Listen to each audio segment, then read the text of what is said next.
तो सभी को मेरी तरफ से प्यार भरा जय श्री कृष्णा, राधे राधे। कैसे हैं आप सभी लोग? आई होप आप सब बढ़िया होंगे, अच्छे होंगे, पढ़ाई कर रहे होंगे। तो चलिए, आज हम अपना लेक्चर नंबर 2 लेके आ चुके हैं। जैसा कि आप लोग जानते हैं, हमने लेक्चर नंबर 1 कंप्लीट कर लिया है। इस चैप्टर का pair of linear equation in two variable का हमने जो है लेक्चर नंबर 1 कंप्लीट कर लिया है। यहाँ पे लिख दे रहा हूँ ताकि कोई दिक्कत ना हो, ठीक है। तो ये है हमारा लेक्चर नंबर 02, ठीक है, लेक्चर नंबर 02। इस लेक्चर के अंदर अब हम क्या सीखने वाले हैं दोस्तों? तो इस लेक्चर में हम देखेंगे कंसिस्टेंट और इनकंसिस्टेंट, ठीक है। तो थोड़ा सा इंट्रोडक्टिव पार्ट पहले बता देता हूँ कि मेरा नाम है अनुभव मिश्रा। बाकी जो बच्चे शुरुआत से जुड़े हुए हैं उनको पता है, मैं कई बैचेस में आपको पढ़ाते हुए मिल जाऊँगा, लेकिन वो अलग बात हो गई। जो बच्चे नए आए हुए हैं, सिर्फ इस वीडियो में आए उनको बता दूँ कि मेरा नाम है अनुभव मिश्रा और ये हमारा वहाँ पर खूबसूरत सा क्यूट सा चैनल सब्जेक्ट अकेडमी लर्नर, यहाँ लिखा ना, दिख रहा ना भाई? चलो आज हम डिस्कस करेंगे अपने अगले टॉपिक को, जिसका नाम है कंसिस्टेंट एंड इनकंसिस्टेंट। ये वर्ड क्या है डिटेल में बात करेंगे, बिल्कुल चौड़ में बात करेंगे। चौड़ जानते हो ना? चौड़ में मतलब कि शुरुआत से लेकर के बिल्कुल बोर्ड लेवल चौड़ में बात करेंगे, बिल्कुल, ठीक है। चलिए फिर दोस्तों, समय न गंवाते हुए स्टार्ट करते हैं और हम आगे बढ़ते हैं दादा। तो कंसिस्टेंट और इनकंसिस्टेंट मैं आपको इतना सजेस्ट करूंगा कि प्लीज़ अगर आप लेक्चर नंबर 1 नहीं देखे उसको देख लीजिए। ये इसलिए नहीं बोल रहा हूँ कि आप मेरे चैनल से देखिए, आप किसी भी चैनल से देख कर आए हो, इससे मुझे कोई दिक्कत नहीं है। लेकिन हाँ, आप देखे हुए हों ये मैटर करता है कि आप बस उसको पढ़े हुए हों। अगर आप वहाँ से बेसिक क्लियर है तो यहाँ पर कोई दिक्कत नहीं होगी। चलिए तो अब स्टार्ट करेंगे दोस्तों कंसिस्टेंट एंड इनकंसिस्टेंट। जैसा कि आपको समझ में आ रहा है कि कंसिस्टेंट और इनकंसिस्टेंट एक वर्ड है और इसी से ये कुछ ना कुछ इक्वेशन के बारे में बताएगा। बिल्कुल सही, अगर आपने कुछ ऐसा सोचा है तो बिल्कुल सही सोचा है कि ये जो टर्म है ये हमें इक्वेशन के बारे में बताएगा, ठीक है। हाँ, अब क्या बताएगा वो तो वक्त बताएगा। चलो देखते हैं क्या बता रहा। तो मैं आपको पहले कंसिस्टेंट बताऊंगा, उसके बाद इनकंसिस्टेंट बताऊंगा। अगर आप ये समझ गए तो फिर ये आपके लिए हलवा लगेगा, लेकिन पहले ये समझो आप, ठीक है। ये समझ गए तो फिर ये आपको हलवा लगेगा, बिल्कुल समझ जो रखा है खा लो। चलो, तो सबसे पहला आता है यहाँ पर कंसिस्टेंट का मतलब ये होता है व्हेन आ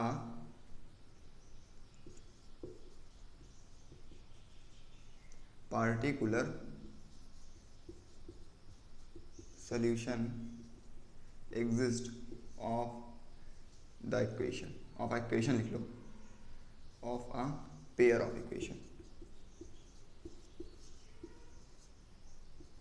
अब सर ये क्या लिखा हुआ है, समझ नहीं आ रहा। ये लिखा आपने क्या? देखो, ये कह रहा कि when a particular solution exist of a pair of linear equation, या फिर पेयर ऑफ इक्वेशन कह सकते हो। जब अब मेरे बातों पे गौर करो, ठीक है। जब मैं कह रहा हूँ कि जब आपका जो सॉल्यूशन है वो एग्जिस्ट करे, मतलब कि निकले। एग्जिस्ट मतलब आप सिंपल लैंग्वेज सोचो, वो निकले मतलब उसका सोल्यूशन आए। किसी भी हमने इक्वेशन को लिया तो उसका सोल्यूशन आए। तो जब सोल्यूशन आता है तो हम उसको बोल देते हैं कि वो हमारा इक्वेशन कैसी है, वो हमारी इक्वेशन कैसी है, कंसिस्टेंट है। जब हमारी दो इक्वेशन के सोल्यूशन आ जाते हैं तो हम बोल देते हैं कि सर वो जो पार्टिकुलर इक्वेशन हमने ली थी, जो हमने पेयर ऑफ लीनियर इक्वेशन ली थी, वो जो कैसी है, कंसिस्टेंट है। अच्छा, एग्जाम्पल के थ्रू आपको समझाता हूँ। जैसे मैंने कहा 3x minus 2y minus 11 is equal to 0, 9x minus 4y, ठीक है, माइनस 8 इज इक्वल टू 0। हमने ये बात कही आपसे, कुछ ऐसा बात कही। तो अब मैंने कह दिया कि मान लो इन दोनों के जो सोल्यूशन या फिर जो रूट्स आए हैं, कुछ भी आ गए, मान लो आ गए, ठीक है। तो अगर इन दोनों इक्वेशन के सोल्यूशन मान लो आ गए, क्या आ गए, सपोज करने के लिए 4, 1 आ गए, या फिर कह सकते हो 4x बराबर 4 एंड y बराबर 1। तो अगर ऐसे आ गए तो मैं बोल दूंगा कि ये जो दो इक्वेशंस हैं ये क्या है, कंसिस्टेंट है, क्योंकि इनके सोल्यूशन एग्जिस्ट करते हैं। अगर सोल्यूशन एग्जिस्ट करेगा तो मैं बोलूंगा कि कंसिस्टेंट है, नहीं करेगा तो क्या है, अरे बिल्कुल सही पकड़े हैं, इनकंसिस्टेंट। तो ऐसी कंडीशन में मान लियो कि हमने मान लिया कि इस कंडीशन में ऐसी कुछ इक्वेशन ले ली जिसमें हमारा सोल्यूशन एग्जिस्ट कर रहा है, कुछ ना कुछ सोल्यूशन आएगा। तो जब सोल्यूशन आएगा तो सिंपल बोलोगे क्या है, वो कंसिस्टेंट है। और अगर नहीं आएगा तो क्या बोल दोगे, इनकंसिस्टेंट है। क्या है दोस्तों, इनकंसिस्टेंट है। क्या मेरी बात समझ में आई? क्या मेरी बात समझ में आई? इतने में किसी को दिक्कत तो नहीं है? जरा बता दीजिए, जरा बता दीजिए, इतने में किसी को दिक्कत नहीं? चले आगे चल सकते हैं। चलिए, तो अब हमने कंसिस्टेंट सीख लिया है, अब आते हैं इनकंसिस्टेंट, बिल्कुल जस्ट अपोजिट, बिल्कुल जस्ट अपोजिट है उसका। ठीक है, ये क्या कहता है कि जब व्हेन सॉल्यूशन डजंट एग्जिस्ट, ठीक है, जब सॉल्यूशन एग्जिस्ट नहीं करता, जब सॉल्यूशन एग्जिस्ट नहीं करता, तो जब नहीं करता, अब देखो ध्यान से देखना, जब सॉल्यूशन एग्जिस्ट नहीं करता, जब सॉल्यूशन एग्जिस्ट नहीं करता है तो हम उस कंडीशन में इक्वेशन को क्या नाम देते हैं, उस कंडीशन में हम इक्वेशन को एक नाम देते हैं कि तुम हो इनकंसिस्टेंट। जब हमारे पेयर ऑफ लीनियर इक्वेशन का सॉल्यूशन एग्जिस्ट ना करे, मतलब उसका सॉल्यूशन ना निकले। अब सर ऐसी कैसी बात कर रहे हो नहीं निकलेगा, देखो निकलने का मतलब ये है कि जो यहाँ x हो, जो यहाँ y हो, जो यहाँ x हो, जो यहाँ y हो, ये सेम होना चाहिए, वरना सॉल्यूशन तो बनेगा ही बनेगा। कुछ भी ले लो भाई, अगर मैं चाहूँ तो अगर इसमें मान लो हो सकता है कि इसका सॉल्यूशन ना एग्जिस्ट करे, सपोज करो कि इसका सॉल्यूशन नहीं एग्जिस्ट कर रहा, लेकिन अगर मैं एक एक की बात करूँगा, पार्टिकुलर देखूंगा तो सॉल्यूशन एग्जिस्ट करेगा। लेकिन जब मैं ऐसी बात करता हूँ तो यहाँ पर आपको ध्यान रखना है कि एग्जिस्ट करने का मतलब ये है कि जो एक्स वाई यहाँ पे रखूँ और जो वही एक्स वाई मैं यहाँ पे रखूँ तो दोनों इक्वेशन आपस में सेटिस्फाई होनी चाहिए, दोनों equation LHS equal to RHS आना चाहिए। ये मतलब होता है सोल्यूशन एग्जिस्ट का। ऐसा मतलब नहीं है कि मैंने यहाँ पर कुछ एक्स कर दिया, कुछ वाई कर दिया, बोला एग्जिस्ट कर दिया, नहीं। जो मैं यहाँ एक्स रखूँ, जो मैं यहाँ वाई रखूँ, जो मैं यहाँ एक्स रखूँ, जो मैं यहाँ रखूँ, एक्स दोनों बराबर होने चाहिए, वाई दोनों बराबर होने चाहिए। ठीक है, अच्छा, इस चैप्टर में पूरे में आपको ध्यान देना ये है कि आपको करना क्या है, ध्यान दीजिएगा ज़रा। आपको करना ये है कि जो ये कांस्टेंट टर्म होता है, ये वाला कांस्टेंट टर्म होता है, इसको आपको इस पूरे चैप्टर में, इसको आप इस पूरे चैप्टर में क्या करेंगे, एक साइड रखेंगे। एक साइड कहने का मतलब अभी ये किस तरफ है, अच्छा आप बताओ किस तरफ है। सर ये है LHS, ये है LHS, ये है आपका RHS। RHS की तरफ क्या है सर, 0 है। RHS की तरफ क्या है, 0 है। LHS तरफ क्या है, 3x - 2y - 11। अच्छा, बस ध्यान में आपको देखो, ध्यान में आपको बस इतना रखना है कि अगर ये 11, अगर मान लो हमने इसको उस तरफ भेज दिया तो इस तरफ माइनस में है, उस तरफ जाएगा प्लस में हो जाएगा, मतलब फिर हमारी इक्वेशन कैसी बन जाएगी, 3x - 2y = 11। तो ध्यान में बिल्कुल गौर में बिठा लो यार, रात के 2 बजे कोई पूछता आपको बताना पड़ेगा कि सर अगर ये उस तरफ है तो इक्वेशन सॉल्विंग के दौरान हमको भी उसको इस वाले टर्म को भी उस तरफ भेजना पड़ेगा, या फिर हम 11 को भी इस तरफ लेके आएंगे। मतलब इक्वेशन हमारी सेम दिखनी चाहिए। यहाँ लिख लो कि जो इक्वेशन की बात करेंगे वो कैसी होनी चाहिए, कैसी होनी चाहिए सर, वो सेम होनी चाहिए। सेम कैसे सर, दिखने में, यानी कि लुक में, लुकिंग में जो है वो सेम दिखनी चाहिए, सेम दिखनी चाहिए। ऐसा नहीं कि कोई दिख रहा है सर हमारी क्वाड्रेटिक ax² + bx + c = 0, एक दिख रहा है ax + by + c = 0, तो नहीं, एक ही खानदान के होने चाहिए। कुल मिला के अगर मैं सिंपल लैंग्वेज बोलूँ तो एक ही खानदान के दोनों इक्वेशन होनी चाहिए, तभी आप कर पाओगे ना, तभी तो कर पाओगे सॉल्व दोनों को। चले आगे चले, तो जब सोल्यूशन एग्जिस्ट करता है तो कंसिस्टेंट, जब सोल्यूशन नहीं एग्जिस्ट करता तो इनकंसिस्टेंट। जब सोल्यूशन एग्जिस्ट करता है तो कंसिस्टेंट, जब नहीं करता तो इनकंसिस्टेंट। जब सोल्यूशन एग्जिस्ट करता है तो कंसिस्टेंट, जब नहीं करता तो इनकंसिस्टेंट। बस मेरे साथ भैया दिमाग में भर लो एकदम कि जब सोल्यूशन एग्जिस्ट करता है तो कंसिस्टेंट, जब सोल्यूशन एग्जिस्ट करता है तो कंसिस्टेंट, जब नहीं करता तो इनकंसिस्टेंट, जब करता है कंसिस्टेंट, जब नहीं करता इनकंसिस्टेंट। और ये याद भी हो जाएगा क्योंकि भैया देखो कंसिस्टेंट मतलब क्या है, इन नहीं लगा हुआ है, मतलब उल्टा है उसका। कंसिस्टेंट मतलब जब सोल्यूशन एग्जिस्ट करे, इन लगा दिया मतलब कि उसे उल्टा हो गया। जैसे उल्टा करेंगे क्या हो जाएगा भैया, क्या हो जाएगा, उसका सोल्यूशन एग्जिस्ट नहीं करेगा। ये फंडा होता है हमारा कंसिस्टेंट और इनकंसिस्टेंट का। अच्छा, अब देखो ये तो ठीक है सर, नहीं करेगा, बात ही खत्म, ये तो नहीं करेगा, ठीक है। लेकिन यहाँ जो कंसिस्टेंट मतलब जो सोल्यूशन एग्जिस्ट कर रहा है वो 2 तरीकों से कर सकता है। देखो जरा, 2 तरीका क्या हो सकता है सर, एक तो हो सकता है हमारे पास ये कि सोल्यूशन हमारे इनफाइनाइट हो जाए, एक हो सकता है हमारा कि यूनिक हो जाए। ठीक है, 2 हो सकते हैं ना भाई, या तो इनफाइनाइट आएगा तब भी मैं बोलूंगा कि हाँ सोल्यूशन एग्जिस्ट कर रहा है भाई, 1000 है तो ईश्वर का आशीर्वाद है ना, ईश्वर का आशीर्वाद है ना भाई। अगर 1000 आ जाए, लाख आ जाए, मतलब इनफाइनाइट हो जाए, इनफाइनाइट मतलब गिनती ही ना करो उसकी, ठीक है, बहुत सारे हो जाए तो सर यहाँ भी एग्जिस्ट करेगा। अच्छा, यूनिक है तब भी एग्जिस्ट करेगा, मतलब एक है तब भी है, काउंटेबल है, अनकाउंटेबल है तब भी है, मतलब है तो ना, मेन बात यहाँ पर है।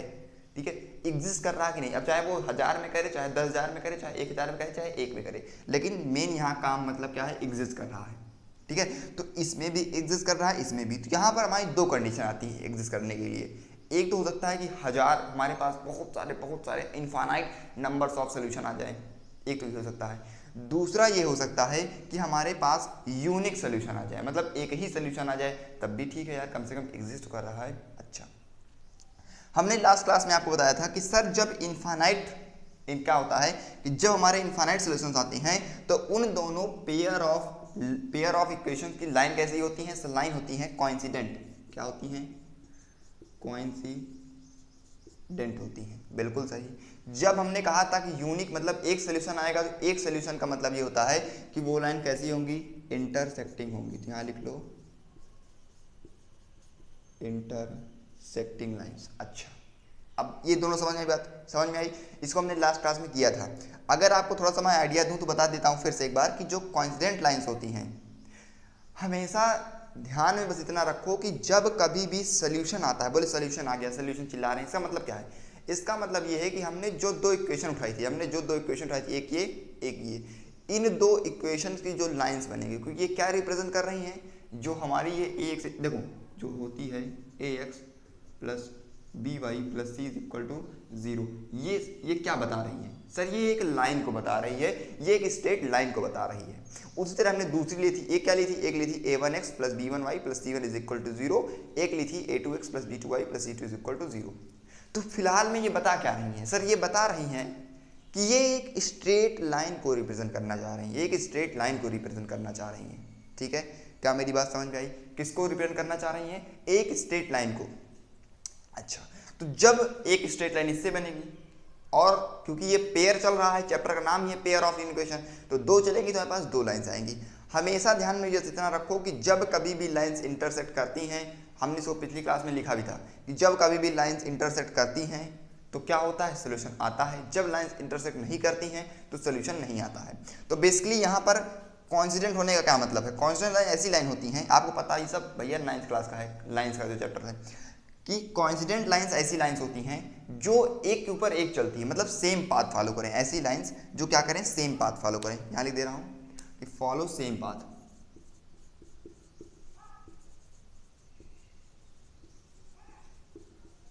ठीक है, फॉलो सेम पाथ, ऐसी लाइन जो कि सेम पाथ फॉलो करे। सर एग्जांपल, चलो एग्जांपल बताता हूँ। जैसे मान लो कि एक लाइन ऐसी जा रही थी, ठीक है, ऐसी जा रही थी, ठीक है सर, दूसरे ने क्या किया, ठीक है ध्यान से देखना, दूसरे ने क्या किया, इसी के ऊपर ऐसे चलना स्टार्ट कर दिया। ठीक है, समझ गया बात, समझ गए क्या जी, समझ गए क्या जी। हाँ देखो, एक लाइन ऐसी जा रही थी, उसके ऊपर दूसरी लाइन चलना स्टार्ट कर दिया, this called coincident line. Coin देखो पहले लिखना, कॉइन डेंट COIN, ठीक है, कोइंसिडेंट लाइंस, ऐसी लाइन को कोइंसिडेंट लाइन बोलते हैं। अच्छा, इंटरसेक्टिंग लाइंस कैसी लाइन होती है सर, ऐसी लाइन जो किसी एक पाथ पर कट करे, ऐसी लाइन जो एक दूसरे को cut each other at one point, cut each other at one point, सिर्फ एक ही पॉइंट पर जब कट करे, ऐसी लाइंस को क्या बोलते हैं, इंटरसेक्टिंग लाइंस बोलते हैं। जैसे कि मैंने एक उदाहरण के लिए कुछ ऐसा ले लिया, इसने क्या किया, जो दो लाइंस थी, एक ये थी एक ये थी, दोनों ने पार्टिकुलर एक डायरेक्शन में कट किया, तो क्या हो गया, ये इंटरसेक्टिंग लाइंस। एक ऐसी जा रही थी, एक ऐसी चली गई, यह भी लाइन से क्या गया, एक पॉइंट पर इंटरसेक्ट किया। तो बस आपको ये ध्यान रखना है कि इंटरसेक्टिंग लाइंस ऐसी लाइंस होती हैं जो एक ही पॉइंट पर कट करती हैं, इसीलिए इसका एक ही सॉल्यूशन आता है। अब यहाँ पर फॉलो सेम पाथ, यहाँ पर लिखा है कोइंसिडेंट लाइंस। अच्छा, कोइंसिडेंट का मतलब ये होता है कि जब एक दोनों ही एक साथ पाथ फॉलो करें, मतलब जो इसका सोल्यूशन है वो उसी लाइन का सोल्यूशन है, मतलब अगर इसके 1000 सोल्यूशन होंगे तो उसके भी 1000 सोल्यूशन होंगे। क्या मेरी बात गौर कर पा रहे हो, अगर इसके 1000 सोल्यूशंस होंगे तो उसके भी 1000 ही होंगे, अगर इसके इनफाइनाइट्स होंगे तो उसके भी इनफाइनाइट्स होंगे। और एक ही इक्वेशन की अगर मैं बात करूं दादा, ठीक है, अब गौर करना मेरी बात को, अगर मैं एक इक्वेशन उठाता हूं, मान लो जो भी मैंने लिया था, कहाँ गई, ये वाली 3x - 2y - 11, इसकी पार्टिकुलर कितनी सोल्यूशन बन सकती है, जरा बताओ कि इसकी पार्टिकुलर इक्वेशन मतलब अगर बनाना चाहूँ तो कितनी बन सकती है, जरा ध्यान से बताओ, सोच बताओ कि अगर मैं इसका सोल्यूशन निकालना चाहूँ सिर्फ इसका, तो कितने आ सकते हैं, सर सोल्यूशन क्या है? यहाँ पर एक बार 1 रख दो, एक बार 2 रख दो, एक बार 3 रख दो, एक बार 4 रख दो, एक बार 5 रख दो, एक बार 6 रख दो, एक बार 0 रख दो, एक बार -2 रख दो, -3। सर इसको तो इनफाइनाइट सोल्यूशन हो सकते हैं, क्योंकि मैं यहाँ कुछ भी पुट कर सकता हूँ। मुझे रिस्पेक्टिव में बात तो करनी नहीं है, हमको उसको ध्यान में तो रखना नहीं, इस इक्वेशन को सिर्फ हमें एक की बात करनी है। तो भैया अब ध्यान से देखो, जब मैं एक ही लाइन को लेके चलता हूँ ना, एक ही लाइंस को लेके चलता हूँ, एक ही इक्वेशन को लेके चलता हूँ, तो उसके इनफाइनाइट सॉल्यूशंस बन रहे हैं। तो जब इसके इनफाइनाइट्स बन रहे हैं, इसके सॉल्यूशन इनफाइनाइट बन रहे हैं, तो ये भी तो सेम पाथ फॉलो कर रही है ना। क्या मेरी बात दिमाग में गई? अगर भैया ये जो है ये लाइन एक कैसे रिप्रेजेंट कर रही है, ये लाइन एक हमारी लाइंस को रिप्रेजेंट कर रही है, तो अगर ये जो है ऐसी जा रही है या फिर इसके सॉल्यूशंस इनफाइनाइट होंगे, तो स्वाभाविक सी बात है, ये तो बिल्कुल कॉमन सेंस वाली बात है भैया, कि इसके भी सॉल्यूशन कितने होंगे? इनफाइनाइट होंगे। तो ये कारण होता है इनफाइनाइट होने का। अगर लाइंस देखो, अब आपको इतना ध्यान रखना है, अगर लाइन कॉन्स्टेंट तो इनफाइनाइट सॉल्यूशंस, अगर लाइन कॉन्स्टेंट तो इनफाइनाइट सॉल्यूशंस, अगर लाइन इंटरसेक्टिंग तो यूनिक सॉल्यूशन, अगर लाइन इंटरसेक्टिंग तो यूनिक सॉल्यूशन। अच्छा, ये तो हो गया कंसिस्टेंट वाला पार्ट, कि मतलब जब सॉल्यूशन एग्जिस्ट करेगा तो हो सकता है 1000 में करे, हो सकता है लाख में करे, हो सकता है इनफाइनाइट में करे, हो सकता है 1 में करे। ये तो हो गया इसकी बात। अब आते हैं कि सर जब ना एग्जिस्ट करे। देखो यहाँ लिख रहा हूँ, जब सोल्यूशन एग्जिस्ट नहीं, यहाँ तो सिर्फ एक ही कारण है कि नहीं करेगा, यानी कि नो सोल्यूशन, नो, ठीक है, नो सोल्यूशंस नहीं, नो सोल्यूशन, सॉरी, ठीक है, क्या था? नो सोल्यूशन ना, ठीक है, ऐसा कुछ। सर ऐसी कंडीशन में क्या होगा? देखो, जब कभी भी सोल्यूशन नहीं एग्जिस्ट करता है, तो हमारी जो लाइंस होती हैं, यहाँ लिख दे रहा हूँ, जो हमारी लाइंस होती हैं वो होती है पैरेलल। हमेशा ही सब कॉमन सेंस वाली बात है भाई, ये ज़रूरी नहीं है कि आपके सिलेबस में हो या कैसे हो, इससे मतलब नहीं, ये कॉमन सेंस वाली बात है कि जब कभी भी आपका सोल्यूशन नहीं आता है, तो इसके कहने का मतलब ये है कि जो आपने 2 लाइंस ली थी, वो 2 लाइंस आपस में कैसी हैं? पैरेलल हैं। कैसी हैं? पैरेलल हैं। मतलब कि एक लाइन ऐसी जा रही थी, दूसरी लाइन ऐसी जा रही थी, ठीक है, तो ये कभी भी मीट नहीं करेंगी, कभी भी मीट करेंगी ही नहीं, क्योंकि पैरेलल लाइंस नेवर मीट। यहाँ लिख दे रहा हूँ, parallel lines never meet, parallel lines never meet, ठीक है, पैरेलल लाइंस नेवर मीट, मतलब कि पैरेलल लाइंस कभी पर कहीं पर भी और कहीं मीट नहीं करती हैं। लेकिन फिजिक्स हमारा थोड़ा एडवांस हो चुका है, फिजिक्स ने कहा कि अच्छा ऐसी बात नहीं है, जो हमारा मतलब कि पैरेलल लाइंस होती हैं वो जाके इन्फिनिटी पर एक दूसरे को कट करती हैं। आप आई होप आप लोगों ने लाइट चैप्टर में पढ़ रखा होगा, ठीक है, कि जो ये लाइंस होती हैं पैरेलल लाइंस, वो जाकर के इन्फिनिटी पर कट करती हैं। कहाँ पे? इन्फिनिटी पर कट करती हैं। अब इन्फिनिटी क्या है भाई? मैथ में इन्फिनिटी का कोई सिद्धांत नहीं है, तो इसीलिए हमने बोल दिया कि कहीं पर नहीं कट करती हैं। तो जब कहीं पर कट ही नहीं करती हैं तो उसके सोल्यूशन ही नहीं आएंगे। सिंपल सी बात है ना, क्योंकि मैं कई बार बोल चुका हूँ कि सोल्यूशन तभी एग्जिस्ट करेगा जब लाइंस कट करेंगी, जब हमारा कर्व जो है वो कट करेगा तभी हमारी सोल्यूशन बनेंगे। तो यहाँ पर ऐसी कंडीशन में लाइन कभी कट ही नहीं करेगी तो सोल्यूशन ही नहीं बनेगा, ठीक है। अब जो मैं इतनी बात यहाँ पे लिख चुका हूँ, इसमें से आपकी मेन बात भैया बस इतनी है कि अगर कंसिस्टेंट है तो सोल्यूशन एग्जिस्ट करेगा, अगर इनकंसिस्टेंट है तो सोल्यूशन एग्जिस्ट नहीं करेगा। अगर करेगा तो उसकी 2 कंडीशन है, या तो इनफाइनाइट सोल्यूशंस हो जाए या तो फिर यूनिक हो जाए। इनफाइनाइट होगा तो कॉन्स्टेंट लाइंस होंगी, अगर यूनिक होगा तो इंटरसेक्टिंग लाइन होगी, ठीक है। अगर नहीं करेगा तो नो सोल्यूशन आएगा। नो सोल्यूशन में लाइंस हमारी पैरेलल हो जाती है, क्योंकि पैरेलल लाइंस नेवर मीट या फिर नेवर कट, ऐसे बोल सकते हो, ठीक है, सिंपल। चलिए आप थोड़ा सा, ठीक है, ऐसे जल्दी से 3 उंगलियां से फेर दो पूरी मोबाइल पे, जल्दी से हो जाए। चलिए आई होप सभी ने ये कर लिया होगा, एसेस कर लिया, कोई दिक्कत नहीं है। अब हम आगे चलते हैं और अपने नेक्स्ट टॉपिक के ऊपर। अब मैं थोड़ा सा आपको इंटरेस्टिंग बात बताने जा रहा हूँ कि अब होगा क्या इसके बाद। कैसी बात कर रहे हो सर? चलो बताता हूँ। अब इसके बाद आप अभी नहीं, आप तो ऐसे सर अभी तो आपने लेट किया कि हो सकता है ऐसा सोल्यूशन आ जाए, हो सकता है सर ना आए, अभी तो ऐसी बात हो गई। लेकिन मैं अब आपको एक डायरेक्ट मेथड बताने वाला हूं, जिसके मदद से आप किसी भी 2 इक्वेशन को देख करके बता दोगे कि उसका सोल्यूशन एग्जिस्ट करेगा कि नहीं करेगा। मतलब कि आप कंसिस्टेंट और इनकंसिस्टेंट को अब बता पाओगे बाई मैथमेटिकल फॉर्मूले के साथ। चलें इरेज करें इसको, ठीक है। चलिए अब उसी के ऊपर आते हैं भाई।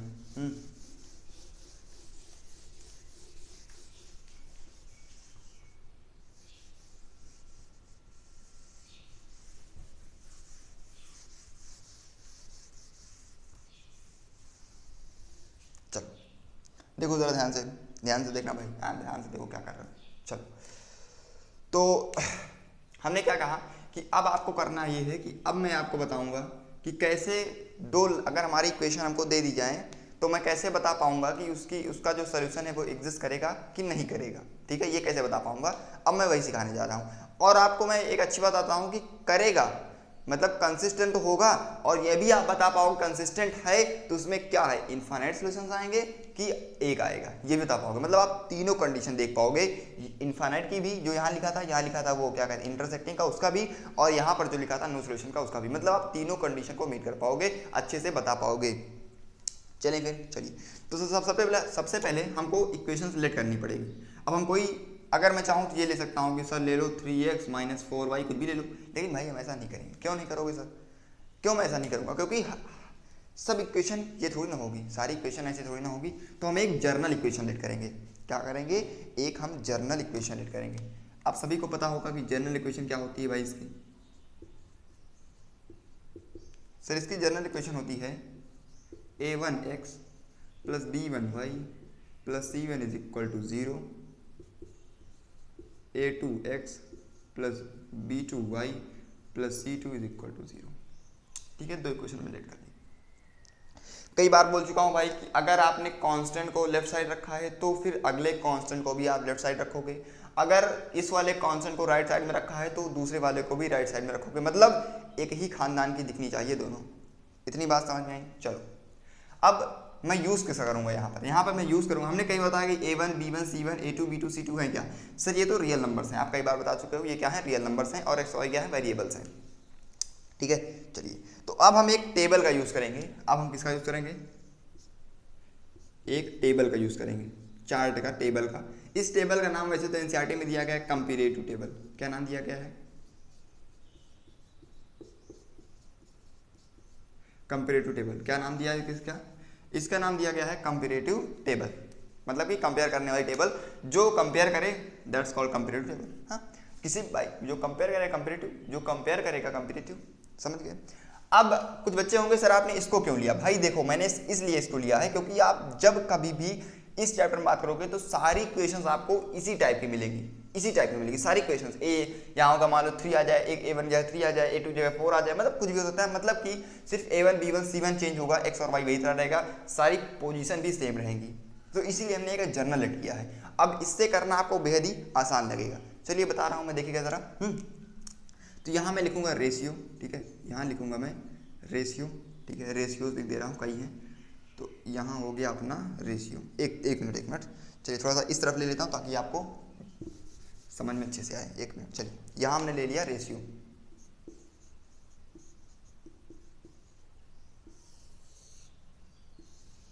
ठीक है, और ठीक है, हाँ चलो, यहाँ ले लिया हमने रेशियो। उसके बाद क्या लेंगे? Nature of lines.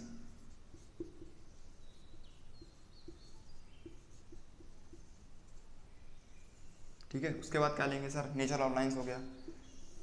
उसके बाद लेंगे सॉल्यूशंस। ठीक है, नेचर ऑफ सॉल्यूशन बोल सकते हो, नेचर ऑफ सॉल्यूशन बोल सकते हो। ठीक है, आई होप इतने में किसी को कोई भी दिक्कत नहीं होगी। वैसे एनसीईआरटी में बहुत बड़ा चार्ट दिया गया है, लेकिन हमको उतने पढ़ने की कोई ज़रूरत नहीं है, हमारा इतने में ही काम हो जाएगा। अब हम 3 कंडीशन यहाँ पर बनाएंगे, क्योंकि भैया 3 कंडीशन होती हैं, एक इनफाइनाइट की, एक यूनिक की, और एक इंटरसेक्टिंग की। ठीक है, तो सॉरी एक होता है पैरेलल की, यानी कि नो सॉल्यूशन वाली। एक ये हो गई, एक ये हो गई। ठीक है, दिख रहा सभी को? दिख रहा है ना सभी को? चार्ट बन गया, रेडी है। चलिए, कि कुछ बच्चों को नहीं दिख रहा होगा तो मैं यहाँ बता दूँ, यहाँ पर लिखा है रेशियो। ठीक, कुछ बच्चों को नहीं दिख रहा होगा तो यहाँ पर लिखा है रेशियो, समझ जाइएगा थोड़ा सा। ठीक है, चलें, हमको कुछ अभी इस तरफ की जरूरत पड़ेगी ना, इसलिए हमने कुछ ऐसा बनाया है कि भाई हमको इस तरफ की बोर्ड की जरूरत पड़ेगी। चलिए, तो हम यूज़ करेंगे यहाँ पर रियल नंबर्स का, a1 b1 c1 का। तो सबसे पहला रेशियो आप ऐसे लेट कर सकते हो कि अगर a1/a2, ध्यान से देखना, ध्यान से देखना। अब इंपॉर्टेंट बात शुरू होती है, यहाँ पे लिख दे रहा हूँ भाई कि ये इम्पॉर्टेंट है, बिल्कुल याद कर लो, रट लो, दिमाग में ध्यान कर लो कि ये इम्पॉर्टेंट है। चलो, तो a1/a2 is not equal to b1/b2। B2। Sir ये क्या कह रहा है?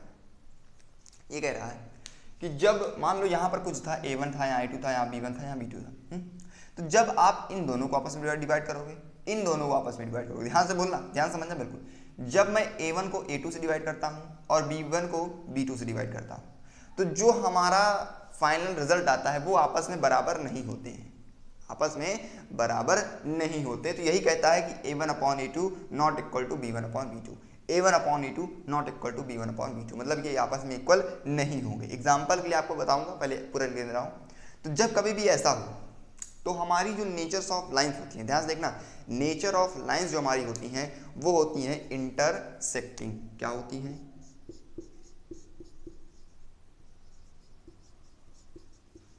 कैसी होती है दादा? इंटरसेक्टिंग। अच्छा, तो अब मैं कई बार बता चुका हूं कि बस आपको इस तरह का ध्यान रखो, ये तो अपने आप लिख दोगे आप। इंटरसेक्टिंग क्या बताया था?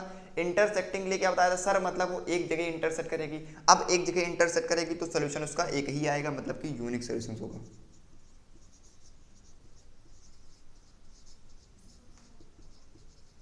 ठीक है, यूनिक सोल्यूशन होगा। अच्छा, इसको एग्जांपल से भी क्लियर करेंगे, अभी इसको एग्जांपल से भी क्लियर करेंगे। चलिए दिखाता हूं आपको। जैसे मैंने यहाँ पर एक एग्जांपल लिया, क्या लिया? देखो, 3x minus 4y minus 11 is equal to 0, 9x minus 2y minus 4 is equal to 0। अब यहाँ पर सभी को पता होगा कि सर देखो, मैंने इसलिए इस इक्वेशन को लेट किया था क्योंकि सारी इक्वेशन एक जैसी दिख रही है। देखो, a1x plus b1y plus c1 is equal to 0, a2x plus b2y plus c2 is equal to 0। लेकिन यहाँ पर अरे भैया क्या कर रहे हो यार, देख लो, चलो देखो, यहाँ पर a1 की वैल्यू कितनी है sir? a1 is equal to 3। अच्छा, तो अब b1 कितना है sir? b1 is equal to 4। पागल है क्या भाई? b1 4 है, यहाँ पर क्या दिख रहा है? क्या कर रहे हो यार तुम लोग? b1 की वैल्यू यहाँ पर 4 थोड़ी ना है, b1 की वैल्यू -4 है दादा, -4 है b1 की वैल्यू। सर ऐसे कैसे -4 है भाई? इक्वेशन को देखो ना, यहाँ पर है प्लस, यहाँ पर क्या है? प्लस b1, तो यहाँ पर प्लस नहीं है, यहाँ पर है माइनस, तो इसलिए माइनस को हम कॉमन करेंगे ताकि हमारा प्लस आ जाए। अब अगर मैं माइनस कॉमन करता हूँ तो जो हमारी इक्वेशन बनेगी वो बन जाएगी a1x plus b1y plus c1 is equal to 0। उसी तरह c1 की वैल्यू यहाँ पर कितनी हो जाएगी? c1 is equal to -11। यहाँ पे देखेंगे, ठीक है, a2 विल बी, अब तो कर ही लोगे, a2 is equal to 9, b2 is equal to -2 and c2 is equal to -11। ठीक है, समझ में आई बात? यहाँ पर है 2। ठीक है, अब जरा सा हम निकालते हैं a1/a2। a1 क्या है सर? a1 है 3, तो a1/a2 कह रहा नॉट इक्वल टू होगा b1/b2 पे। ऐसा हो जाएगा तो मैं ये बोल दूंगा कि हमारी जो इन दो इक्वेशन का जो सोल्यूशन आएगा वो पार्टिकुलर से एक ही सोल्यूशन होगा जो इन दोनों को एग्जिस्ट कराएगा। चलो, तो a1 की वैल्यू कितनी है सर? 3 है, लिख दिया 3/a2 की वैल्यू कितनी है सर? वो है 9, लिख दिया भाई। b1 की वैल्यू कितनी है सर? -4, तो लिख दिया -4, ठीक है, अपॉन में कर दिया। उसके बाद b2 की वैल्यू कितनी है सर? -2, तो -2 कर दिया। यहाँ से ये कैंसिल हो गया, माइनस, ठीक है। अब फाइनल रिजल्ट क्या आएगा सर? इसको कैंसिल कर दो तो यहाँ आ जाएगा 1/3 नॉट इक्वल टू 2/1। क्या 1/3 2/1 के बराबर है क्या? नहीं सर, बिल्कुल बराबर नहीं है, बिल्कुल इक्वल नहीं है। तो जब इक्वल नहीं होगा यानी कि इन दो इक्वेशंस का जो सोल्यूशन होगा वो यूनिक होगा। इन दो इक्वेशन का जो सोल्यूशन होगा वो कैसा होगा? यूनिक होगा। क्या बात समझ में आई? अब बात समझ में आई? अब पकड़ पा रहे हो चीज़ों को? अब पकड़ पा रहे हो, सारी चीज़ों को पकड़ पा रहे हो ना? ठीक है, चलो अब इसको इरेज करते हैं। और समझ में आई बात ना? समझ में देखो, हाँ ना बोलना पड़ेगा भाई, तभी मैं समझ पाऊंगा कि हाँ आपको जो फीडबैक है वो मेरे लिए बहुत ज़्यादा इंपॉर्टेंट है। आपका जो फीडबैक है मेरे लिए बहुत ही ज़्यादा इंपॉर्टेंट है। मैं कम से कम समझ तो पाऊँ ना कि हाँ आपको इस चीज़ समझ में आ रही है कि नहीं समझ में आ रही है, कहाँ से कहाँ दिक्कत आ रही है, सारी चीज़ें आप फीडबैक में दिया करिए ताकि मुझे जो है आपको अगली वीडियो प्रोवाइड करने में थोड़ा सा आसानी रहा करे। समझ गए? समझ में आई चीज़? तो a1/a2 is not equal to b1/b2, then lines intersecting and unique solution. चलिए अगला आता है यहाँ पे लिख दूँ, ठीक है। अगला आता है a1/a2, ठीक है, a1/a2 is equal to b1/b2 but not equal to c1/c2। क्या लिखा है सर? लिखा है कि a1/a2 इक्वल तो हो b1/b2 के, लेकिन वो नॉट इक्वल हो c1/c2 के। A1/A2 इक्वल तो हो B1/B2 के, बट नॉट इक्वल हो C1/C2 के। समझ नहीं बात? A1/A2 इक्वल तो हो B1/B2 के, बट नॉट इक्वल हो C1/C2 के। इस कंडीशंस में लाइंस हमारी होती हैं पैरेलल। क्या होती हैं? पैरेलल लाइंस होती हैं। और जब लाइंस भैया पैरेलल होंगी तो आपको पता होगा कि नो सॉल्यूशन होगा, क्योंकि मैं कई बार बता चुका हूँ यहाँ पर होगा नो सॉल्यूशन। इसका भी एग्जांपल लेंगे, बस आपको ये याद में रखना है क्या, A1/A2 equal to B1/B2 but not equal to C1/C2। अगर ऐसी कंडीशन होगी तो भैया लाइंस हमारी होंगी पैरेलल और हमारा नो सॉल्यूशन आएगा। लास्ट है हमारा किसके लिए? लास्ट किस लिए होगा? अरे भैया सिंपल सी बात है यार, लास्ट किसके लिए होगा? कोइंसिडेंट लाइन के लिए। चलो, तो यहाँ पे होता है A1/A2 equal to B1/B2 and also equal to C1/C2। ठीक है, अगर A1/A2 इक्वल हो B1/B2 के, आल्सो इक्वल हो C1/, मतलब तीनों रेशियो आपस में बराबर हो, आपस में क्या हो? बराबर हो, तो हमारी जो लाइंस होती हैं वो होती हैं कोइंसिडेंट। ठीक है, कोइंसिडेंट लाइंस होती हैं। स्पेलिंग भी देख लीजिएगा, वैसे तो सही है लेकिन थोड़ा सा कुछ बच्चे होते हैं ना, हाँ कोइंसिडेंट लाइंस। तो जब कोइंसिडेंट होगी तो भैया क्या हो जाएगा? इनफाइनाइट सॉल्यूशंस हमारे पास आते हैं, इनफाइनाइट सॉल्यूशंस। समझ में आई बात? समझ में आई बात? इतने में तो किसी को कोई दिक्कत, परेशानी, चिंता, दुख, दर्द, पीड़ा तो नहीं है। समझ में आई बात? बताइए ज़रा, समझ में आई बात? अब कुछ बच्चे होंगे बोलेंगे सर कोई ट्रिक वगैरह बता दीजिए ताकि हम इसको याद कर पाएँ। देखिए, इसके लिए कोई ट्रिक मैंने अभी तक नहीं बनाई है, क्योंकि जब मैंने नहीं बनाई है तो मैं आपको भी सजेस्ट नहीं करूँगा आप कोई इसको ट्रिक बनाओ। छोटी सी बात है, बस याद करना है आपको कि A1/A2 का नॉट इक्वल हो B1/B2 के, लाइन इंटरसेक्टिंग होती हैं। और ये मैं कई बार बोल चुका हूँ कि इंटरसेक्टिंग मतलब एक सोल्यूशन, पैरेलल मतलब नो सोल्यूशन, कोइंसिडेंट मतलब इनफाइनाइट सॉल्यूशंस। बस आपको ये दो पकड़ के चलना है, बस ये तो अपने आप बन जाएगा। ये दो पकड़ के चलो, अपने आप ये बन जाएगा। यानी कि A1/A2 not equal to B1/B2 मतलब intersecting lines, A1/A2 equal to B1/B2 but not equal to C1/C2 तो हमारी पैरेलल लाइंस होती है। A1/A2 equal to B1/B2 but not equal to C1/C2 equal to constant, यानी कि इनफाइनाइट सॉल्यूशंस होंगे। अब इसके मदद से आप कंसिस्टेंट और इनकंसिस्टेंट बता पाओगे। कैसे सर? देखो, इन दोनों को ध्यान से देखो, फर्स्ट और थर्ड को देखो। यहाँ से देखो, इसमें क्या हो जाएगा सर? इसमें सिंपल सी बात है, नो सॉल्यूशंस, तो यहाँ पर होगा इनकंसिस्टेंट। ठीक है, नो सॉल्यूशन मतलब इनकंसिस्टेंट। सॉल्यूशन यहाँ पर दोनों में एग्जिस्ट कर रहा है, यहाँ पर एक है, यहाँ पर इनफाइनाइट है, तो इन दोनों में कंसिस्टेंट। अब पता चला कि ये चार्ट कितना इंपॉर्टेंट है। इस चार्ट की मदद से आप दोनों इक्वेशंस की लाइंस का नेचर बता पाओगे, उसके साथ साथ में कंसिस्टेंट इनकंसिस्टेंट बता पाओगे, सोल्यूशन निकलेगा कि नहीं निकलेगा। यहां तक कि आप ये भी बता पाओगे कि निकलेगा तो यूनिक होगा कि इनफाइनाइट होगा। क्या मेरी बात सभी के दिमाग में चली गई है? सभी लोग समझ चुके हो इतनी बात? अगर समझ चुके हो तो थम्स अप करो और इसका एसएस करो, जल्दी से जल्दी एसएस। चलिए, आई होप सभी ने स्क्रीनशॉट ले लिया होगा। अब चलते हैं अपने नेक्स्ट टॉपिक के ऊपर। अब टॉपिक कुछ नहीं है, अब आप का टॉपिक ये कंप्लीट हो चुका है, कंसिस्टेंट और इनकंसिस्टेंट वाला टॉपिक। ठीक है, अब हम चलेंगे अपने क्वेश्चन पे और बहुत सारे भर के अब क्वेश्चन करने वाले हैं ताकि समझ में आ जाए सब कुछ। चलो, अब आते हैं अपने क्वेश्चन पे।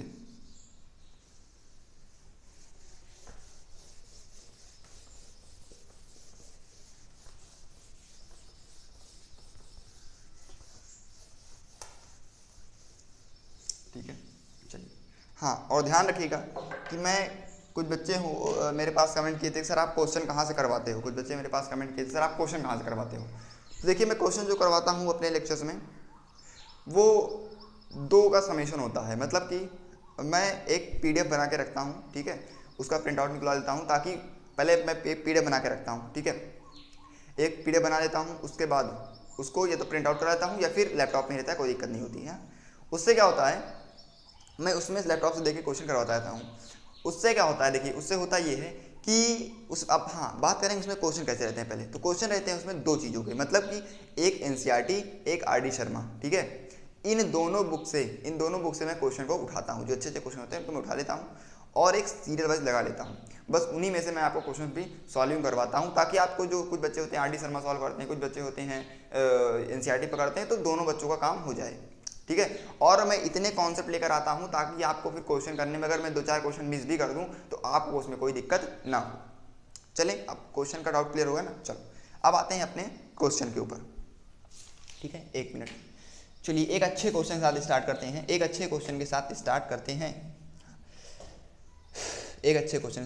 भाई। 1 मिनट, चलो भाई बहुत अच्छा क्वेश्चन है, वेरी नाइस, मज़ा आ गया इस क्वेश्चन पढ़ के। चलो कह रहा है the cost of 2 kg apples and 1 kg grapes in 1 day was found 160 rupees. देखो कह रहा है जो कॉस्ट दिया गया हमको, किसका कॉस्ट दिया गया है, क्वेश्चन पूरा लिखूंगा, समझा दे रहा हूँ कि जो मुझे कॉस्ट ऑफ फ्रूट दिया गया है किसका, ठीक है सर 2 kg एप्पल था ना, 1 minute, 2 kg apples and 1 kg grapes, हाँ 2 kg हमारा एप्पल था, ठीक है। अरे यार 2 kg एप्पल बोल रहा हूँ, सॉरी 2 kg एप्पल था, ऐसे लिख दे रहा हूँ, एंड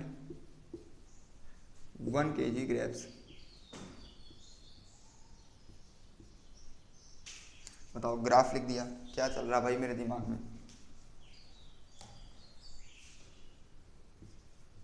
ठीक है।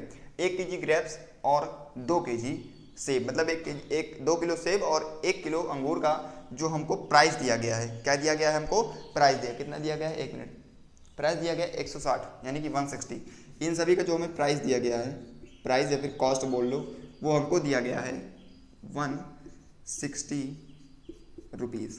अच्छा सर, मतलब कि 2 kg एप्पल है, 1 किलो ग्रेप्स है, उन सभी का प्राइस दिया गया, अगर मैं दो देखूँ तो 160 दिया गया है। अच्छा, आगे हमसे ये बोल रहा है कि फिर कह रहा कि आफ्टर 1 मंथ, ये 1 दिन का था, फिर 1 महीने बाद हो सकता है, क्योंकि भैया फ्रूट्स हैं तो क्या होगा, उनका जो कॉस्ट है वो बदलता रहता है, ठीक है, सभी कॉस्ट बदलता रहता है, तो इसका बदल गया। अब इसका बदल क्या हो गया, अब इसका बदल के ये होगा कि जब मैं 4 किलो एप्पल्स ले रहा हूँ और 2 किलो ग्रेप्स ले रहा हूँ तब 300 का बन रहा है। मतलब कि देखो कह रहा है इफ़, नहीं इफ़ ना बोलो, चलो लिख दे रहा हूँ, कोई दिक्कत नहीं, ठीक है। इफ़ काट दो यार, अच्छा नहीं लग रहा मुझे देखने में। चलो तो फिर क्या हो रहा है कि मैं 4 किलो देखो 4 kg एप्पल्स ले रहा हूँ, ठीक है, मतलब सेब ले रहा हूँ, और 2 kg ग्रेप्स ले रहा हूँ, ठीक है। अब इन सभी का दाम जो आ रहा है वो आ रहा है 300। तो कह रहा find the geometrical condition for this. आगे बोल रहा है, 1 मिनट में चेक कर ले रहा हूँ क्या बोल रहा है, हाँ, represent the situation algebraically and geometrically. कह रहा है इस जो इक्वेशन, ये जो आपको दिया गया कंडीशन जो आपको दी गई है, इसको आप रिप्रेजेंट करो अलजेब्रिक के साथ साथ में, आप अलजेब्रिक भी इसको एक्सप्रेस करो और जियोमेट्रिकल भी एक्सप्रेस करो। अब कुछ बच्चे होंगे सर ये कैसी बात हुई, हमको कैसे पता कि सर ये क्वेश्चन चैप्टर 3 का है, इसमें कौन सा लगाएं।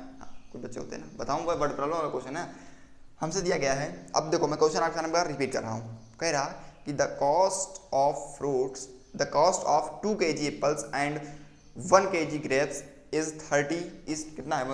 160 rupees in a day. After 1 month the price of 4 kg apples and 2 kg grapes is 300 rupees. तो find the if you know the situation then find the algebraic expression and geometrical expression। समझे बात को, ऐसा question हमको दिया गया है, तो मैंने जो गिवन चीजें थी हमने उनको लिख लिया है। अब आते हैं पहले इस वाले पार्ट पे।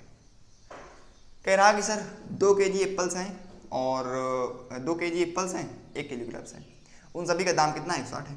अब सर हमसे ये नहीं बताया गया कि एक किलो ग्रेप्स का कितना प्राइस होगा, मतलब मुझे 1 kg प्राइस, देखो हमें ना, 1 सेकंड भाई क्या हो रहा है, इसको हटा देते हैं। चलो हमसे ना बताया गया कि 1 kg का प्राइस कितना है, हमें नहीं पता 1 kg प्राइस, ना ही मुझे बताया है ग्रेप्स का, ना ही मुझे 1 kg प्राइस पता है किसका, ना ही मुझे 1 kg प्राइस पता है किसका, एप्पल का, वरना मैं सर मल्टीप्लाई करा के दे देता। मान लो कि आपसे मैं कहूँ कि सर, अभी बता रहा हूँ कि मान लो मैं आपसे कहूँ कि 2 kg एप्पल का दाम, देखो ज़रा ध्यान देखना, मैं आपको एक कंडीशन बता रहा हूँ, मैंने आपसे कहा कि 2 kg एप्पल, ठीक है, 2 kg एप्पल्स का जो पैसा है या फिर कॉस्ट है वो मुझे दिया गया है, मान लो 40 रुपीज़। एक सपोज करें, वैसे महंगा होगा लेकिन ठीक है, लेट करिए कि 2 kg एप्पल्स का हमारा जो है 40 रुपीज़ है।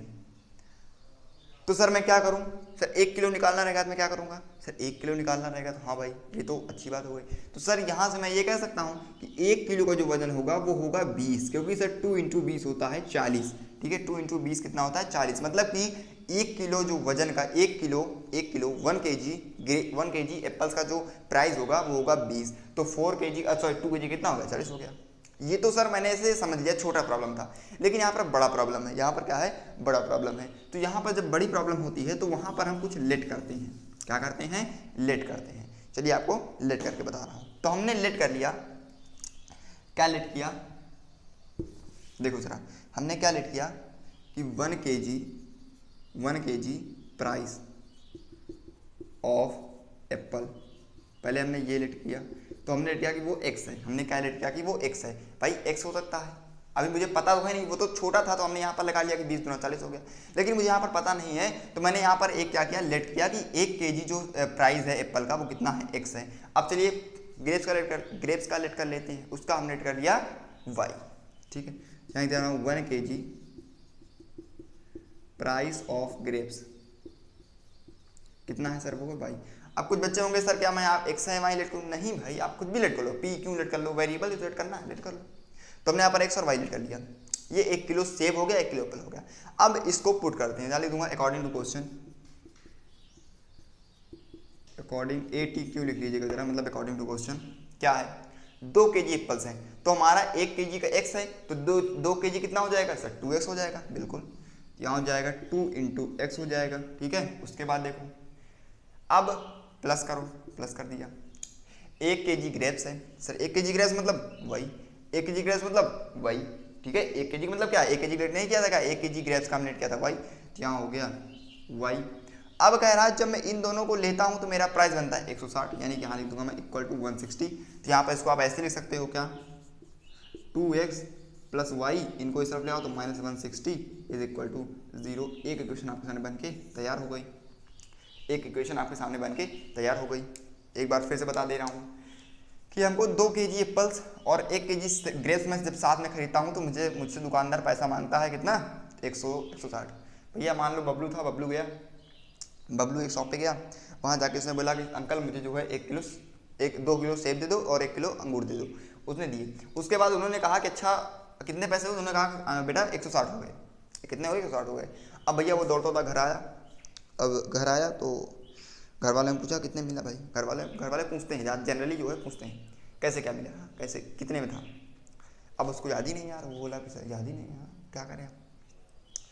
तो उसने सोचा एक काम करते हैं, तो उन्होंने कहा कि चलो अच्छा 1 महीने में बाद जाऊंगा, फिर मैं दोनों का आइडिया लगा लूँगा कितने में किसने उसने कितने में दिया था, उस समय कितने में दिया था और आज कितने में दे रहा है, ये मैं कंडीशन लगा लूँगा, ठीक है। अच्छा तो उसने एक जनरल इक्वेशन तैयार कर ली कि अगर 1 किलो देता तो x उसका प्राइस लेता, और जो 1 किलो देता ग्रेप्स तो y लेता। तो यहाँ पर अकॉर्डिंग टू क्वेश्चन आप 2x plus y minus 160 is equal to 0 लिख लोगे, ठीक है, ठीक है। देखो ऐसा क्यों किया, अब यहाँ से समझ सकते हो, अब आप समझ सकते हो कि जब मैंने 2 किलो सेब लिया, 1 किलो हमने क्या लिया, देखो ध्यान समझना, 2 किलो सेब लिया, 1 किलो, इसका प्राइस अगर मैं उसके साथ घटा दूंगा तो मेरा 0 आ जाएगा, क्योंकि उसने मांगा ही 160 था और 160 ये भी।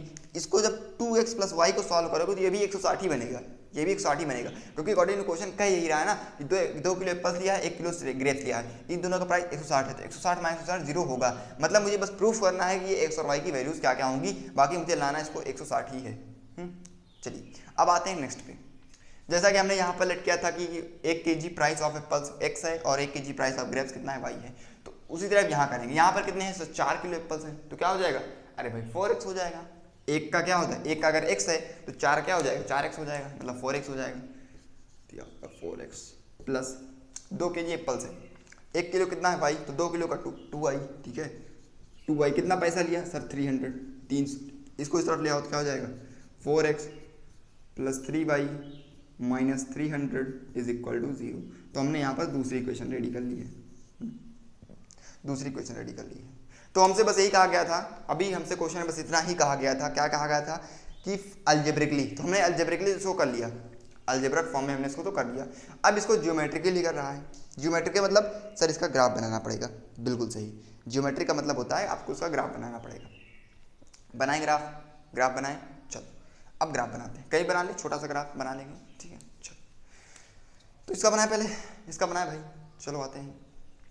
सबसे पहले आपको ये इक्वेशन देखिए, आपको एक्स और वाई अपने हिसाब से लेट करना पड़ेगा। तो हमने यहाँ पर ले लिया एक्स, यहाँ पे ले लिया हमने वाई, ठीक है, यहाँ पे ले लिया एक्स और यहाँ पे ले लिया हमने वाई, ठीक है। चलो, जैसा कि ये सारी चीज़ें मैं अगली क्लास में सब बता चुका हूँ कैसे ग्राफ को ड्रॉ करें, जो बच्चे नहीं देखा है वहाँ से देख के आए। चलो, तो हमने एक्स को लेट किया मान लो 0, एक्स को हमने लेट किया क्या 0। तो एक्स को जब मैं 0 लेट करता हूँ तो ये क्या बन जाता है सर, देखो एक्स 0 मतलब ये 0 हो जाएगा, तो वाई इक्वल टू 160 मतलब ये 160 आ जाएगा, बहुत ज़्यादा बढ़ जा रहा। उसके बाद जब मैंने एक्स को 1 लेट किया, इसको कितना लेट किया 1 लेट किया, मतलब एक्स को जब हमने 1 लेट किया, ये नहीं दिख रहा होगा, ये नहीं दिख रहा होगा आपको, आई होप सभी को नहीं दिख रहा होगा। चलो कहीं और बना लेते हैं, एक मिनट, डोंट वरी। चलो कहाँ कर ले, यहाँ कर लेते हैं, उस तरफ जगह बहुत है ना, ठीक है। चलो ठीक है, एक्स और ये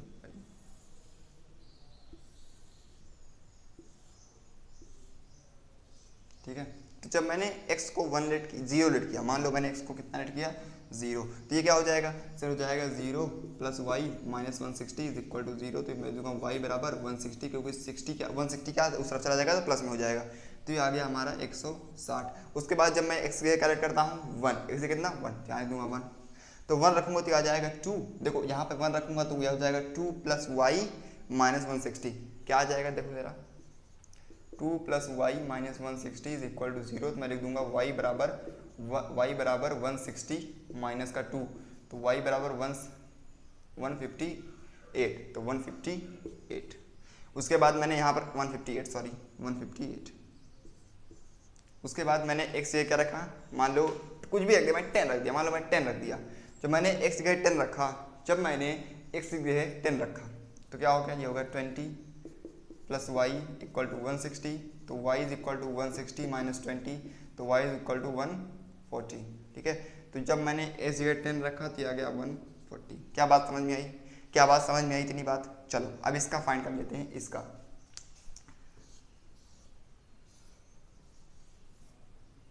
x और ये y, ठीक है। चलो, तो जब मैंने यहाँ पे क्या रखा, सपोज करो कि मैंने x जगह क्या रखा होगा, इसको थोड़ा सा रीअरेंज कर लेते हैं। पहले हमने क्या किया, लिख दिया 4x is equal to 300 minus का 3y, ऐसा कर लिया, हाँ ऐसा कर लिया। तो मान लो मैंने x की जगह रखा क्या, अब इसको ऐसे कर सकते हो, x is equal to 300 minus 3y upon का 4, ऐसा कर लोगे ना, इतना हो जाएगा ना, समझ गए। चलो, तो जब मैं x की जगह क्या रखता हूँ, सपोज करो मैं 3 की जगह y की जगह मैंने रखा 0, तो जब मैं y की जगह 0 रखूंगा तो ये टर्म पूरा 0 हो जाएगा, और 4 से डिवाइड करूंगा इतना आ जाएगा। देखो अगर मैं y की जगह 0 रखता हूँ तो इसको 4 से अगर आप डिवाइड करोगे तो कितना आएगा, देखो 4 डिवाइड कर, देखो तो 4 से करोगे तो 4 7 जा 28, ठीक है। उसके बाद जाएगा 2, एक मिनट, ठीक है, 4 से 28, 4 यहाँ से 10 जाएगा, कितना हो जाएगा 4 4 जा, एक मिनट सॉरी, देखो ये कितना हो गया 2 जाएगा ना भाई, देखो 4 7 जा 28, 28 2 30, तो यहाँ 2 जाएगा यानी कि 10 बचे, यानी कि 20 बचेगा, तो 4 चौक 16 यानी कि या तो डिवाइड कर दिया 75 आ जाएगा पूरा, ठीक है। तो आ गया 75, मतलब जब x की जगह रखता हूँ y जगह रखता हूँ 0 तो x आता है मेरा 75। अच्छा जी, अच्छा जी, अच्छा जी। चलो एक और करके देखता हूँ, अभी मेरे 2 बचे हुए ना। चलो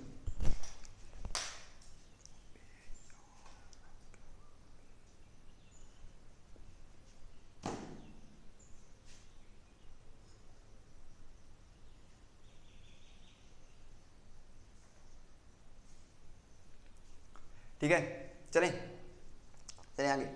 अभी तो एक ही हुआ ना, अभी दूसरा भी तो करना है यार, दूसरा भी तो करना है ना। चलो आते हैं, उसको भी करते हैं। तो हमने क्या किया, अब मैंने x की नहीं, अब मैंने y जगह लेट किया, मान लो 2, तो जब मैं 2 लेट करूंगा तो कितना आ जाएगा, देखो 2 लेट करूंगा तो 6 हो जाएगा, या फिर 1 ही लेट कर लो, 2 कुछ भी लेट कर लो। तो मान लो मैंने 2 लेट किया, तो मैंने किया कि y बराबर 2, तो 2 करेंगे तो यहाँ हो जाएगा 6, और यहाँ से माइनस करेंगे तो आ जाएगा 294, कितना आ जाएगा 294, तो 294 और डिवाइड बाई 4, ठीक है, कितना आ जाएगा ये आ जाएगा 2, देखो 2 से कैंसिल करेंगे ये आ जाएगा 29, ठीक है। तो 2 7 जा कितना हो जाएगा, ये 14 हो जाएगा, 4 3 जा 12, लगभग 73 पॉइंट कुछ करके आएगा, लिख देना आप 73 पॉइंट कुछ समथिंग करके, और यहाँ पर लिख देना आपको कि y बराबर 2। बस इतने की जरूरत है, लास्ट नहीं करोगे तब भी चल जाएगा। अब आपको मैं ज़रा करके दिखाता हूँ, अब आप मैं ज़रा करके दिखाता हूँ। चले चले, अरे बता दो भैया बता दो, चलें आगे चल सकते हैं। चलो अब ग्राफ बनाते हैं, अब कोई दिक्कत नहीं है, चलो ग्राफ बनाते हैं। अब ग्राफ बनाएंगे और कुछ नहीं करना, अब सिर्फ ग्राफ ही बनेगा और कुछ नहीं करना। चलो तो ग्राफ बना लिया भाई पहले ऐसे कुछ करके, ठीक है ठीक है।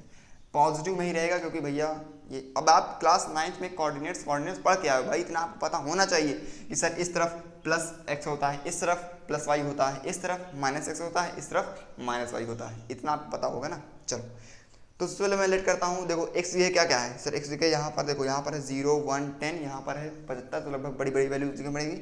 मान लो मैंने 10 के उसमें लिख दिया, तो यहाँ हो जाएगा 10 मान लो, यहाँ हो जाएगा मान लो 20, यहाँ हो जाएगा मान लो 30, यहाँ हो जाएगा 40, यहाँ हो जाएगा 50, उसके बाद यहाँ होगा 60, यहाँ होगा 70, यहाँ होगा 80 आपका, यहाँ होगा 80 आपका।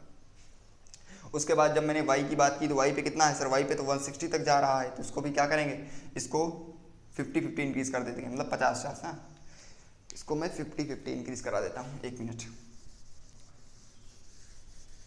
जरा ध्यान रखना इस चीज़ को, जो मैंने वहाँ लिखा था, बाकी याद होगा सभी को, ठीक है, बाकी याद होगा सभी को। देखो क्या था, यहाँ पे था 75, यहाँ पे था 4, ठीक है, यहाँ पे था 0, यहाँ पे था 73.5 या कुछ भी कर लो समथिंग, यहाँ पे था 2, ठीक है। अब यहाँ पे इनकेस यहाँ मान लो 50 हो गया, यहाँ मान लो 100 हो गया, यहाँ मान लो 150 हो गया, यहाँ मान लो 200 हो गया। अब ज़रा ध्यान से देखो, गौर से देखो ज़रा, कह रहा है जब मेरा x 0 है तो मेरा y कितना है। पहले इस इक्वेशन में ध्यान देखो, जब मेरा x 0 है तो y 160 है, जब मेरा x 0 है तो y 160 यानी कि कहीं यहाँ पर आएगा, ठीक है। कह रहा है जब मेरा x 1 है तो y 150, अगर मेरा x 1 आता है, 1 लगभग यहाँ पे कहीं आएगा, तो मेरा 150 नहीं 158 आता है, यानी कि 1 मिनट 160 ना 158, यानी कि यहीं कहीं आ जाएगा ये भी वाला पॉइंट। अच्छा, उसके बाद कह रहा है जब मेरा x 10 है, x मेरा जब 10 है तो y 140 है, तो y 140 है, यानी कि ये वाला पॉइंट, ठीक है सर। यानी कुछ मिला के ऐसे ही ग्राफ नीचे होता चला आएगा, ठीक है। अब आते हैं इस पे, जब मेरा y 0 है, जब मेरा y 0 है तो x मेरा 75 है, x मेरा 75 है, यानी कि यहाँ ये वाला पॉइंट। उसके बाद कह रहा है कि जब मेरा x क्या है 2 है, सॉरी y क्या है 2 है, तो y 2 कहाँ सर, कहीं यहाँ y 2 होगा, हाँ। तो क्या है x मेरा कितना है 73 पॉइंट कुछ करके, तो यानी कि यहाँ वाला पॉइंट कहीं आला आपका ये वाला पॉइंट होगा। तो आप ध्यान देख सकते हो ये ग्राफ ऐसे बढ़ता हुआ चला जा रहा है, क्या समझ पा रहे हो, ये ग्राफ ऐसे बढ़ता हुआ चला जा रहा है, देखो ना ऐसे ही बढ़ता हुआ चला जाएगा। लेकिन यार मुझे ऐसा देखने में क्यों लग रहा है कि ये लाइंस पैरेलल हैं, मुझे ऐसा देखने में क्यों लग रहा है यार, मुझे ऐसा देखने में क्यों लग रहा है कि ये लाइंस आपस में पैरेलल हैं।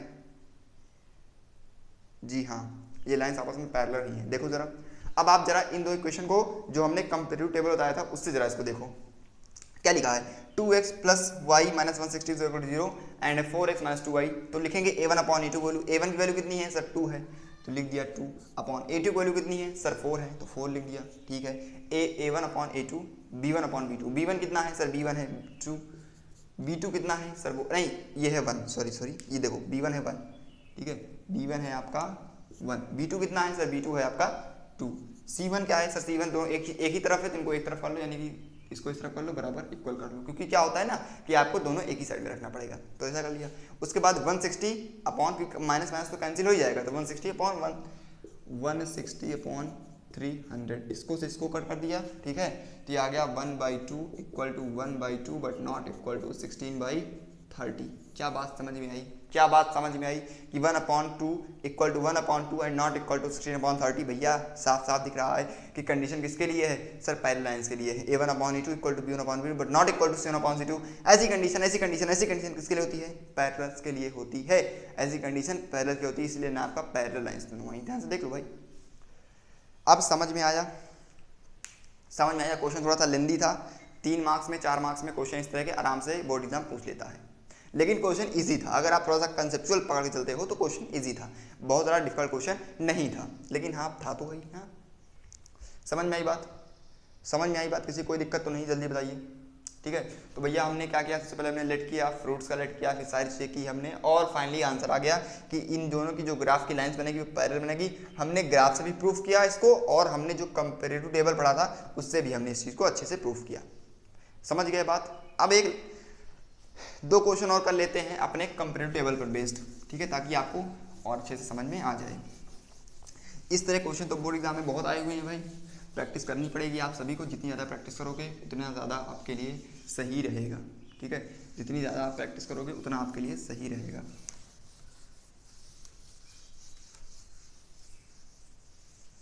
चलो अब आते हैं नेक्स्ट क्वेश्चन पे।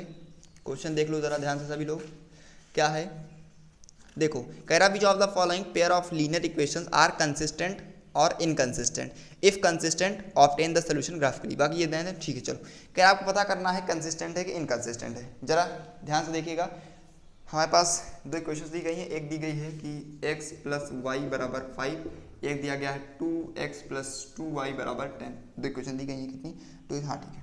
कह रहा है फाइंड करो कि कंसिस्टेंट है इनकंसिस्टेंट है, ठीक है, करते हैं जरा।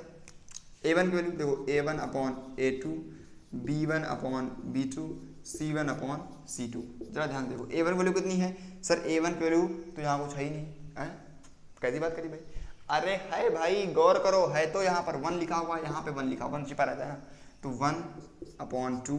यहाँ पे कितना है सर 1/ ये वाला 2, तो 1/2, 5/10 यानी कि ये भी 1/2 हो जाएगा। तो आंसर आ गया 1/2 = 1/2 यानी कि ध्यान से देखो ये कैसे हो जाएगी, a1/a2 = b1/b2 = c1/c2।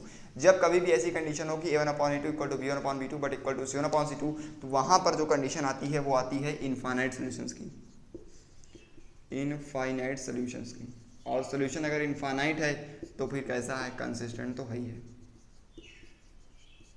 ठीक है। चलिए अब आते हैं अगला क्वेश्चन लेते हैं। अगला क्या है भाई, अगला है हमारा 3x + 2y = 5 and 2x - 3y = 7। 3x + 2y क्या है, 3x + 2y = 7, 3x + 2y = 5 है। एक मिनट, यहाँ पे है 5 और अगली इक्वेशन है 3x - 2y = 7। अब जरा ध्यान से देखो, a1/a2 वही सेम, तो a1 यहाँ पर कितना है सर 3 है, a2 कितना है सर 3 है, a1/a2, b1 कितना है सर b1 है 2, b2 कितना है सर वो है -2, -2, c1 कितना है सर वो है 5, c2 कितना है सर वो है 7, ठीक है। अब जरा ध्यान देखो सर, ये तो ये कैंसिल हो जाएगा, यहाँ जाएगा 1/1 नॉट इक्वल टू -1/1, बस इतना देखो, उसको छोड़ दो, जाने दो। a1/a2 not equal to b1/b2। ऐसी कंडीशंस में लाइंस हमारी होती हैं ऐसी कंडीशंस में लाइन हमारी होती है इंटरसेक्टिंग, और यहाँ पर होता है कंसिस्टेंट, क्योंकि इंटरसेक्टिंग लाइन में क्या होता है, यूनिक सोल्यूशन होता है, कंसिस्टेंट। एक मिनट, ठीक है। ऐसी कंडीशंस में लाइंस हमारी होती है इंटरसेक्टिंग और हमारा जो सोल्यूशन आता है वो कैसा आता है, कंसिस्टेंट आता है। क्या बात समझ में आई। अब एक आपके लिए होमवर्क यहाँ लिख दे रहा हूँ, ठीक है, सभी को क्वेश्चन ट्राई करना है और बताना है कि ये कंसिस्टेंट है कि इनकंसिस्टेंट है। चले दे दें, चलो 5x - 4y + 8 = 0, ठीक है, 5x + 4y - 8 = 8, ठीक है, 4x, ठीक है, ये तो है ना, हाँ। उसके बाद देखो 9x 3y + 12, अगली है 9x + 4y - 11 = 0, और ये ऐसा कुछ करके, ठीक है। ये आपकी 2 क्वेश्चन हैं, आपको इनको घर पे ट्राई करना है और फाइनली बताना है कि इन सभी का आंसर क्या आएगा, कंसिस्टेंट और इनकंसिस्टेंट, ठीक है। तो इनका कमेंट कर देना आप सभी को, मैं सभी कमेंट रीड करता हूँ, कोई दिक्कत तो नहीं इतने में। चलें तो अब इस लेक्चर को यहीं पर ख़त्म करते हैं दोस्तों, ठीक है दादा, और इस लेक्चर को यहीं पे ख़त्म करते हैं और मिलेंगे हम अपने अगले लेक्चर में। अगला लेक्चर होगा एक बेस्ट वीडियो के ऊपर, अच्छा लेक्चर होगा, बहुत ही अच्छा, बहुत ही इंपॉर्टेंट लेक्चर होने वाला है, वो ज़रूर से ज़रूर कोई बच्चा मिस नहीं करेगा, मतलब कोई बच्चा मिस नहीं करेगा, मैं बता दे रहा हूँ, बहुत ही ज़्यादा इंपॉर्टेंट लेक्चर है, उसको ध्यान से सभी लोग को देखना है। समझ गए बात, समझ गए। चलिए फिर एक आध 2 लाइन सुना देता हूँ आपको कि समा परवाने को जलना सिखाती है, समा परवाने को जलना सिखाती है, शाम सूरज को ढलना सिखाती है, मुसाफिर को ठोकरों से होती तो है तकलीफ, मुसाफिर को ठोकरों से होती तो है तकलीफ, मगर ठोकरें ही मुसाफिर को चलना सिखाती हैं। ठीक है, चलिए एक अच्छी सी मुस्कुराहट के साथ, एक अच्छी सी मुस्कान के साथ, ठीक है, ठीक है, पढ़ाई करते रहें, मुस्कुराते रहें। All the very best and stay connected, stay educated, take care, thank you so much, love you to all, okay.